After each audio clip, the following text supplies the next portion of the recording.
Good morning guys. Today is officially release ng Hilux GR natin. Kahapon nagkapagbayad na ako through manager's check and nakapag-sign ako ng mga documents. Pina-download ako ng app kasi ng Toyota. Pero hindi pa namin napaprocess to kasi nagtotopak kasi during that time eh. Pero today hopefully mapaprocess na. Technically, after payment naman, di ko kasi alam kung anong process. Pero I think kung cash naman, mas mabilis. After payment, nagbayad ako kahapon 4 p.m. Tapos today, before lunch, makapag-release na. Today, right now, it's around 9:30 a.m. And promise nila makapag-release tayo ng before 12 noon. Then, we'll do a walkthrough sa kotse mismo.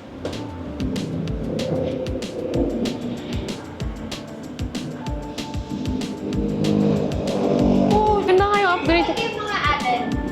Pati to? Accessories. Pati to? Added to? No, ma'am. Parang hindi ko siya Available napansin. po yan, ma'am. Parang hindi ko siya napansin ng isang araw. Ito yung mga added features natin. Accessories. Oh, maganda. Ay. Ganun ko na agad. Ha? Sabi ko sa product na yun.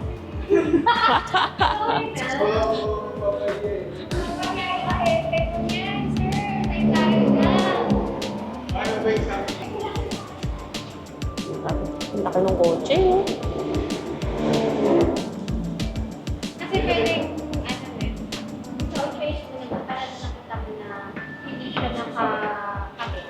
Ay, yung original. Original na ito yung mga separate ano natin. Warranty natin. Sige. Medyo marami. Tapos ito yung dashcam. Naka-clip-on lang naman yan. Ano yan? Dashcam and at the same time din, rear view. So automatic ano na rin siya. Ang galing Hydraulic na rin. Hindi ka na mahihirapan, di ba? Takas-takas. Oo, So, mga sticker lang Sige. Ano lang. So anyway, wala naman tayong dapat galawin dito kasi every time we will have our PMS schedule kay Toyota, si service technician na yung bahala doon. Okay. Lahat naman is properly maintained at the right levels ng mga Sige. coolant and oil. Ang ano lang natin ito, switch and lock. Oh, ito. Yeah. Kailangan may ganun. Kahit ito sa Nakubos na yung gas. Wala bang libreng gas sa Toyota? sakto lang daw sa makaabot sa Try ba natin Sige, reverse? try mo po. So, ayun naman yung parang ganito lang din yung ganyan mo. I see. Connect mo na lang din, sir. Okay, perfect. Ito ba? May ano niya ba? Yes, sir. Pero Try mo mamaya po. na. Sige, sige. Try mo na. Kailangan tanggalin yung pating. Parang hindi. Hindi na ba? Sige. Let's try lang. Pag ayaw, ayaw. Makapal. Makapal. Pwede na mag-automatic. Ano dyan? Ay, ano to? Wireless reverse charging. Pwede ba yung sa'yo? Wala rin eh. Ito. Tinanggal ko na. Meron na. Mabay. At device ko lang. Search device. Naka-open na po YouTube. Oo. PCs. Oo, yan. Tama. Ay, sige. Tingnan mo, Para para natin. Kung sa mode, may options ka, FM radio or something. Okay na. Tapos ito naman yung sa driver information. Ito yung minakita ko sa TikTok na nagka-problema. Yung pag nawawala ka sa Oo, nagkaka-error ba yun? Hindi ganun ba yun? sobrang... Ano kasi, kasi syempre, for example, mag-switch lanes ka, nababasa niya yung mga marks sa taas. Tapos kung hindi ka nag-signal bago ka mag-switch, yun yung help mo. So, ano naman to, all the time naka-eco mode tayo. Ayan ang eco. So, kapag moving ka, at 40, pwede mo na yan iset, pipindutin mo lang yun. I-set mo lang. Kailangan kasi moving ka yun. Sige. At 40, pwede mo iset, tapos plus ka na lang ng speed. Okay. Without tapak dun sa accelerator. Okay, Mag-ano sige. yan, mag-automatic yan. Pero the moment na mag-brake ka, back ka dun sa huling huling Ay, hindi ba mawala yung yung cruise control kapag nag-brake ka? Ganun ba yun? Mawawala nga. Okay, pag mawala nag-drive siya. ka. Okay, sige. Pero at 40 nga, pwede ka mag-set na I while see. you're driving. So, pwede mo nang, at 40, set mo na, tapos alisin mo na sa accelerator yung pa. Sige, sige. Maano mo naman. Okay.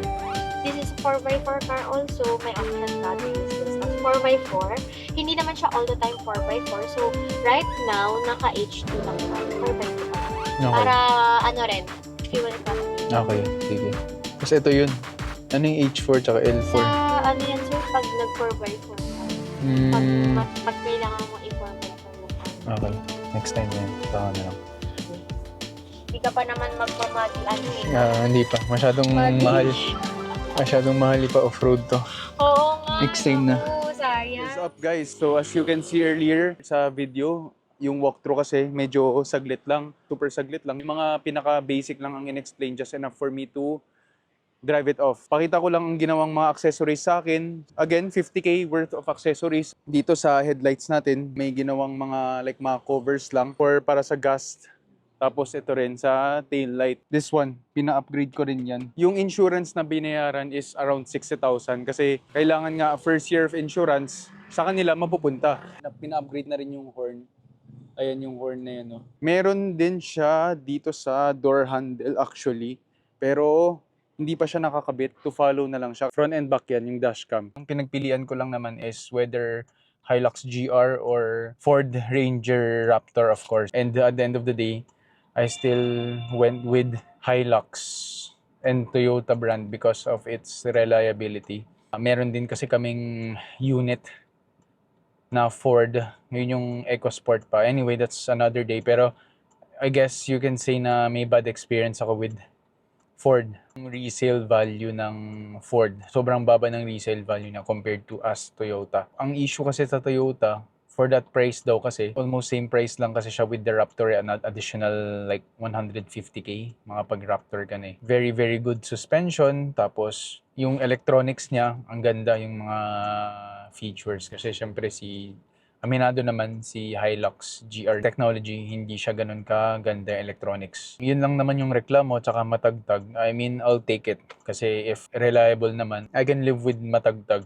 I think compared daw to older generations, better na daw to. Sabi nila, yung steering wheel daw mabigat. Pero magaan siya, magaan compared to yung mga minamaneho ko. Yun lang naman. Hope you guys enjoyed yung initial release hanggang dito sa outro na to. So dito na magtatapos ng video natin. Hope you guys enjoyed.